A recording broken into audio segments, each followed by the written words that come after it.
Olá pessoal, tudo bem? Professor Teodomiro trazendo aqui para vocês hoje o primeiro vídeo, o oficial, né? Com assuntos matemáticos. O primeiro vídeo do canal. Eu trouxe um pouco sobre o que é que o canal vai trazer, né? Um pouco sobre mim e tudo mais. Porém, como eu já havia falado, os vídeos vão ser semanalmente no YouTube, semanalmente também no Instagram, tudo bem? Alguns colegas de profissão, eles me perguntaram como é que estava o meu dia a dia, né, com o trabalho nas escolas e tudo mais. Então, eles pediram também algumas dicas com relação aos aplicativos que eu uso para gravar minhas videoaulas, é, como é que eu escrevo, como é que eu faço os cálculos para que os alunos vejam, né? Eu utilizo uma mesa digitalizadora da Wacom. Eu vou fazer aqui um box, como é que instala ela e tudo mais, como é que eu uso ela. Porém, esses vídeos vão ser postados também uma vez por semana, das dicas para os professores do EAD, beleza? Porém, vamos lá, vamos dar início aqui à nossa aula, beleza? Então, como eu havia falado, né, a nossa aula vai ser sobre a introdução à teoria dos conjuntos, beleza? Então eu não tenho como falar do que é um conjunto dos números naturais, dizer que o conjunto dos números inteiros, ele também contém o conjunto dos números naturais, se eu não falar o que é conjunto, se eu não falar da teoria dos conjuntos, beleza? Então, a definição de conjunto nada mais é do que a ideia matemática de conjunto é praticamente a mesma que se usa no dia a dia. Cada membro que entra na formação de conjuntos é chamado de elemento. Veja alguns exemplos. Conjunto das vogais A, E, I, O, U, né? Ó. Tem aí o conjunto formado pelas vogais. B. Conjunto dos planetas do Sistema Solar, Mercúrio, Vênus, Terra, Marte e assim sucessivamente, né? Ó. Tem também um conjunto dos números ímpares positivos, 1, 3, 5, 7, 9, certo? Temos também o conjunto dos números primos, né? Quem lembra aí o que é números primos? Números primos são aqueles números que eles só são divisíveis por um e por ele mesmo, certo? É 2, 3, 5, 7 e 11, certo? Muita gente pensa que o número 1 ele é um número primo, mas não é. Para ser primo, ele tem que ter no máximo 2 divisores, e o número 1 só tem um, que é ele mesmo, beleza? Então, continuando, em notação matemática, um conjunto algébrico genérico, perdão, é indicado geralmente por uma letra maiúscula, A, B, C e assim sucessivamente. E os elementos são indicados, os elementos deste conjunto, eles são indicados pelas letras minúsculas. Pode ser qualquer letra, A, B, C, D, H, J, K, X, Z, qualquer uma, certo? Sendo maiúscula para denotar o conjunto, ou seja, o todo, e minúsculas para denotar os elementos, certo? Se for usar letras. Ou seja, a notação, deixa eu usar um ponteiro, a notação A, este símbolo aqui que significa pertence, ou seja, Azinho pertence a Azão, indica que o elemento Azinho, ou seja, o A minúsculo, pertence ao conjunto Azão, certo? Ou seja, o elemento Azinho pertence ao conjunto Azão, certo? Ó, letra maiúscula é um conjunto, letra minúscula é um elemento, tudo bem? Enquanto, ó, quando tiver esse tracinho aqui oblíquo em um sinal matemático, na maioria das suas vezes, é a negação daquilo que ele representa sem esse tracinho oblíquo. Ou seja, se aqui é pertence, com esse tracinho, é a negação do pertence. Ou seja, a negação na matemática é apenas um não. Ou seja, não pertence, certo? Enquanto azinho não pertence a azão, indicará que o elemento azinho não pertence ao conjunto azão. Beleza? Por exemplo, na figura seguinte, tá aí a figura, certo? Temos que Azinho pertence a azão. Bzinho pertence a azão. Czinho pertence a azão. Enquanto Dzinho, eu estou dizendo Dzinho porque aí vocês já entendem que é A minúsculo, mas vocês também já estão vendo aqui o A minúsculo, certo? E o Dzinho, né, não pertence a azão, ó. Quem é a azão? A azão é todo este conjunto aqui, ó, ou seja, toda esta parte aqui em azul, beleza?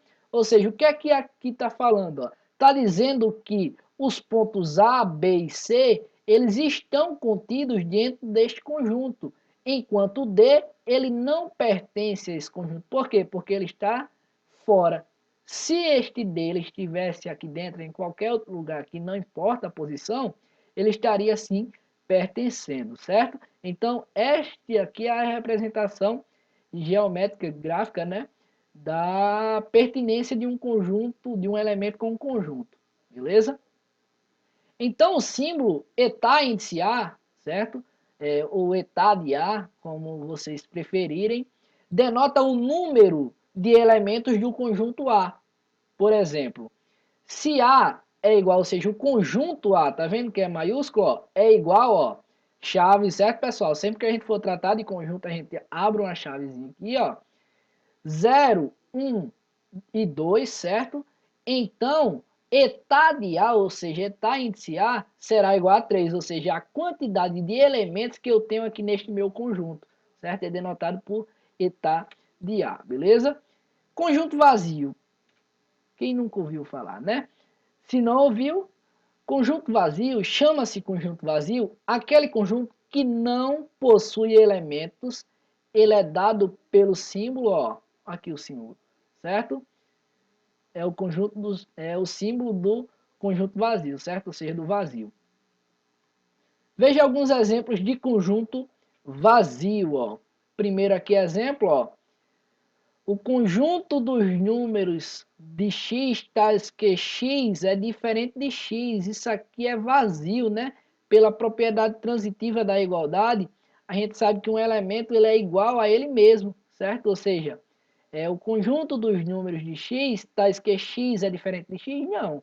X ele é igual a x, ou seja, isso aqui é vazio, certo? Ou seja, não é vazio.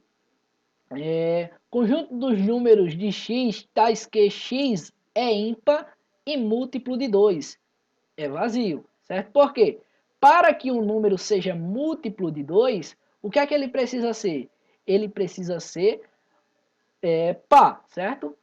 Ele precisa ser par para ser múltiplo de 2, beleza? Se é ímpar, claro que não é. Claro que não é um múltiplo de 2, então é um conjunto vazio, beleza? Então, o conjunto dos elementos de x, tais que x é maior do que zero e x é menor do que zero, isso aqui é vazio, certo? Porque como é que uma coisa ela vai ser maior e menor que ela mesma? Então, não tem como, certo? Conjunto universo. Em todo problema matemático envolvendo conjuntos, admitimos a existência de um conjunto U, ao qual pertencem todos os elementos utilizados no problema. Tal conjunto é chamado de conjunto universo, certo? Veja alguns exemplos. Primeiro exemplo aqui, ó.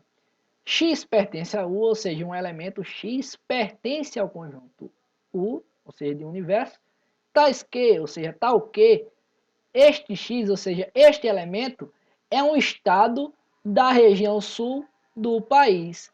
Quem pode ser este meu X? Pode ser Paraná, Santa Catarina, Rio Grande do Sul, certo? Neste caso, o meu conjunto universo são todos os estados do Brasil, certo? Outro exemplo. X pertence a U, ou seja, um elemento X pertence ao conjunto universo U, tal que X é vogal. Ou seja, quem aqui pode ser o meu X, né? Quem aqui seria a solução disso? Seria A, E, I, O, U, né? Que são as vogais do alfabeto da língua portuguesa, certo? Neste caso, o U é o conjunto de letras do alfabeto da língua portuguesa, ou seja, todas as demais letras, as consoantes e também as vogais, certo? Então, X pertence a U, tal que, ou seja, o elemento x pertence ao conjunto universo, certo? Tal que x é divisor inteiro de 3. Divisor inteiro, certo? Ou seja, quem é que pode ser? Pode ser 1, pode ser menos 1, 3 e menos 3. Porque, ó, é um divisor inteiro. E 3 é um número primo, certo? Ou seja, ele só é divisível por 1 ou por ele mesmo. Como aqui é um divisor inteiro, então o seu simétrico, ou seja, os simétricos dos seus divisores também estão contando, certo? Neste caso, podemos considerar U como sendo o conjunto dos números inteiros, certo? Os números negativos e positivos sem a exclusão do zero, beleza? Subconjuntos. Um conjunto A é subconjunto do conjunto B se todo elemento de A é também um elemento de B. Como assim? Não entendi. Ó, a notação matemática disto aqui é isso, certo? É a mesma coisa, ou seja, A está contida em B, ou B contém A, certo? Este símbolo aqui, ele significa está contido, e este aqui significa contém, certo? Ou seja, A está contida em B, ou B contém A. Se somente se, né, essa setinha, essa dupla setinha, né, da lógica matemática aí, se somente se, certo? Este A de cabeça para baixo é para todo x, certo? Ou seja, para todo x, onde x pertence a, ou seja, os elementos, ou seja, para todo elemento, ou seja, este meu elemento vai pertencer a A. Isto também implica que estes mesmos elementos também vão pertencer a B, certo? É o que está aqui, ó. Um conjunto A é subconjunto do conjunto B se todo elemento de A é também um elemento de B, beleza? Tá aqui a representação, certo? Ó, o diagrama de Venn, certo? Ó, tá aqui, ó, este aqui é todo a minha representação do meu conjunto B e aqui é a minha representação do meu conjunto A. Ou seja, os elementos que eu tenho aqui em A está contido dentro do meu B, ou seja, do meu conjunto B. Mas nem todos os elementos do meu B estão contidos em A. Então, aqui, neste caso, não é comutativo, ou seja, eles não são conjuntos iguais, certo? Porém, o B, ele contém A. Vocês estão vendo aqui, ó, este conjunto B aqui, ó, ele contém A, ou seja, dentro dele tem aqui os elementos de A, beleza? Mas A, ele não contém B. Isso aqui é meio lógico, só de visualizar, certo? A notação A está contida em B, certo? Significa A está contida em B, ou seja, este símbolo, certo? Significa está contido. E a notação B, este símbolo, significa, aqui era para, B contém A, significa que B contém A, certo? Ou seja, esse símbolo significa contém, beleza? Se A não está contida em B, ou B não contém A, escrevemos, como eu já falei, a negação, certo? Ou seja, A não está contida em B, ou B não está contida em A, beleza? Podemos definir agora a igualdade entre conjuntos através da inclusão. De fato, temos que dois conjuntos A e B são iguais quando A está contida em B, ou seja, os elementos de A estão presentes no conjunto B e o meu conjunto B está contido em A, ou seja, também todos os elementos de B estão em A e todos de A estão em B. Então eu posso dizer que estes dois elementos, ou seja, esses dois conjuntos, perdão, eles são iguais, beleza? Ou seja, A vai ser igual a B se somente se A está contida em B e B está contida em A. Um exemplo. A está aqui, certo? Exemplo A, e tem aqui o conjunto, ó. A, B e C está contido em A, B, C e D. Estes elementos aqui estão contidos nesse? Sim. Não obrigatoriamente, neste meu primeiro conjunto aqui, eu não preciso ter todos os elementos, certo? Então, Outro exemplo aqui de pertinência, certo? Ou seja, aqui já, ó, a gente verifica que aqui eu tenho A, aqui eu também tenho. Ou seja, todos os meus elementos deste conjunto, eles estão presentes nesse meu segundo conjunto. Mas o D aqui não está neste meu primeiro conjunto. Então, este conjunto aqui, esses dois conjuntos, eles não são iguais, beleza? Mas este conjunto está contido nesse, beleza? B. Os elementos de x, tal que x é inteiro e par, certo? Está contido no conjunto dos elementos de x, tal que x é inteiro. Ó, x é inteiro e par, e aqui x é inteiro. Verifica aqui uma coisa, ó. X é inteiro e par. Ou seja, todos os elementos deste meu conjunto são os números inteiros pares. E aqui, neste meu segundo conjunto, eu tenho que todos os números inteiros, ou seja, x é inteiro. Ou seja, está contido? Sim, está contido. Beleza? Outro exemplo. A, B, certo? Ou seja, o conjunto AB não está contido neste conjunto aqui. Ou seja, verifica aqui uma coisa. Aqui eu tenho A, aqui também eu tenho A. Beleza? Aqui eu tenho C, aqui eu não tenho. Beleza. Cadê o B aqui? Não tenho. Como eu não tenho B aqui, então não está contido. Por quê? Todos os meus elementos deste conjunto aqui têm que estar presentes neste meu segundo conjunto aqui para que eles pertençam, ou seja, para que este meu primeiro conjunto ele pertença ao segundo, beleza? D. O conjunto dos elementos de x, tal que x é inteiro e par, não está contido no conjunto dos elementos de x, tal que, certo? Esses dois pontinhos significa tal que, x é inteiro e primo. Então não está contido. Por quê? Aqui, ó, são todos os inteiros pares. E aqui são todos os inteiros, certo? Ó, primos, ou seja, inteiro e primo. E eu só tenho um número primo que é par, que é o número 2. Então, não está contido porque eu teria que ter todos os meus elementos deste meu primeiro conjunto aqui pertencente, ou seja, contido dentro deste meu segundo aqui. Beleza? Outro exemplo. A, B, C e D é igual a B, C, A, D, ou seja, a ordem aqui dentro não interfere. O que vai me dizer aqui se estes dois conjuntos são iguais é se eles vão ter os mesmos elementos, beleza? Ou seja, aqui eu tenho um A, meu A está aqui. Aqui eu tenho um B, meu B está aqui. Aqui eu tenho um C, aqui o meu C. Aqui eu tenho um D, aqui no final meu D. Ou seja, todos os meus elementos aqui são iguais, certo? Ou seja, aqui não importa a ordem. Aqui outro exemplo, certo? Ó, F, certo? No exemplo F, os elementos de x, ou seja, o conjunto dos elementos de x, tal que x, tal que 3x mais 2 seja igual a 8, é igual a 2, ou seja, a solução desta minha equação do primeiro grau é igual a 2.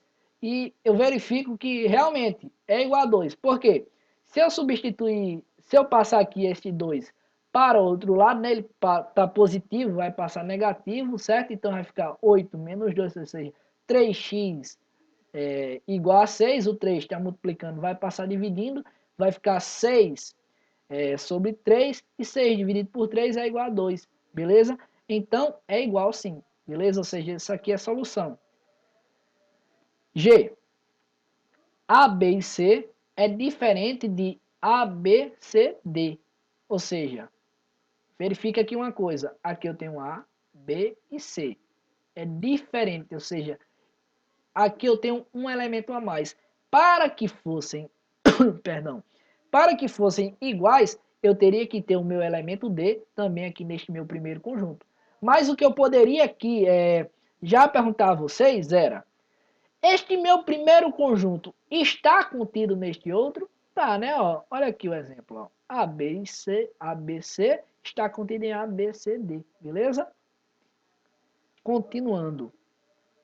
É importante salientar que, por convenção, um conjunto vazio, aqui o símbolo, certo? Não se esqueçam deste símbolo, é considerado um subconjunto de qualquer conjunto, ou seja, para todo conjunto A, temos que o vazio está contido em A, ou seja, independente do conjunto, o vazio vai estar contido nele, beleza? Sejam A, B e C conjuntos. Algumas propriedades da inclusão são as seguintes. Primeira, para todo A, para todo conjunto A, perdão, temos que o vazio vai estar contido em A. Esta é uma das propriedades, beleza? Segunda propriedade, A está contido em A, ou seja, essa aqui é a propriedade reflexiva, certo? A gente recorda lá da propriedade reflexiva da igualdade. Não se preocupe que mais na frente eu vou trazer estas propriedades das igualdades para aqui para o canal, beleza? Terceiro, A está contido em B e B está contido em A. Isto me implica dizer que A vai ser igual a B. Ou seja, isso aqui é a antissimétrica, beleza? Ou seja, se os elementos de A estão contidos em B e os elementos de B estão contidos em A, esses dois conjuntos são iguais, ou seja, eles são equivalentes, iguais, certo? A está contido em B e B está contido em C, isso significa dizer que A também vai estar contido em C. É a propriedade da transitividade, ou seja, ó, se os elementos de A estão contidos em B e os elementos de B estão contidos em C, os elementos de A também vão estar contidos em C, beleza? Então, pessoal, esta foi a nossa primeira aula. Espero que vocês tenham gostado. Peço que vocês se inscrevam no canal, ativem o sininho de notificação para vocês não perderem nenhum vídeo, beleza? Me sigam no Instagram, tanto no pessoal como também no Instagram da matemática, que é o @professor Teodomiro, e o @Teodomiro dos Santos é o meu Instagram pessoal. Se tiver alguma dúvida, pode deixar aqui nos comentários, ou até mesmo falar comigo aí através do Instagram, beleza, pessoal? Então, nos vemos em uma outra oportunidade. Valeu e até a próxima.